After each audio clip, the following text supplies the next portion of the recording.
મારું નામ તળેસા પ્રવીણ છે. આજે હું અમારા દ્વારા બનાવેલ મેજર પ્રોજેક્ટ વિશે માહિતી આપીશ.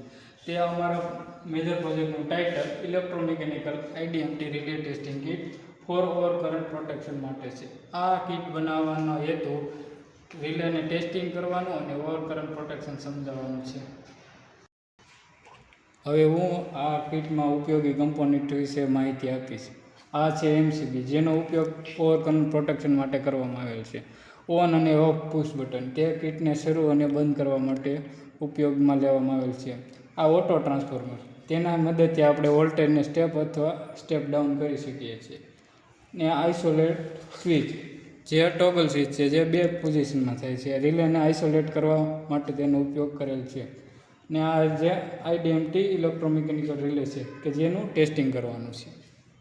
ને મેન ઇન્ડિકેટર, ટ્રીપ ઇન્ડિકેટર ને બઝર એ અલાર્મ માટે આપેલ છે.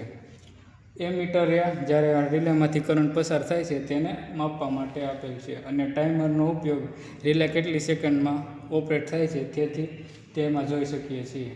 ને લોડ બહારથી જોડવામાં આવે છે.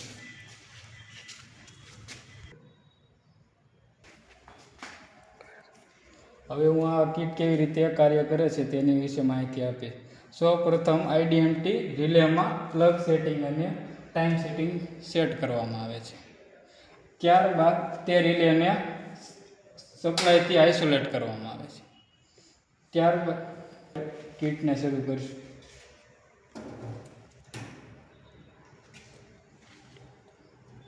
સૌપ્રથમ આપણે ટ્રાન્સફોર્મરની મદદથી કરંટને સેટ કરીશું.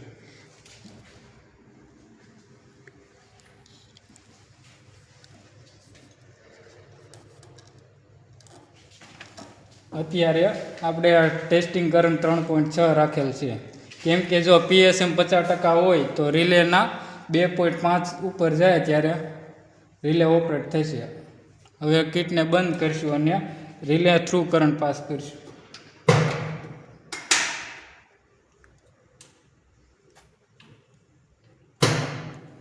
હવે જો રિલેમાંથી કરંટ પસાર થાય છે અને ડિસ્ક ફરવા લાગી.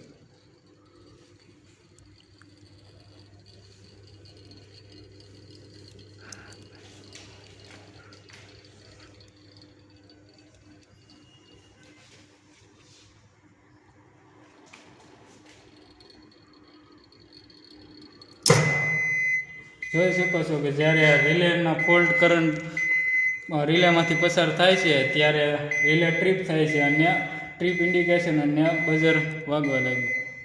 આવી રીતે પીએસએમ અને ટીએસએમ બદલીને ઘણા બધા રીડિંગ લઈ શકીએ છીએ.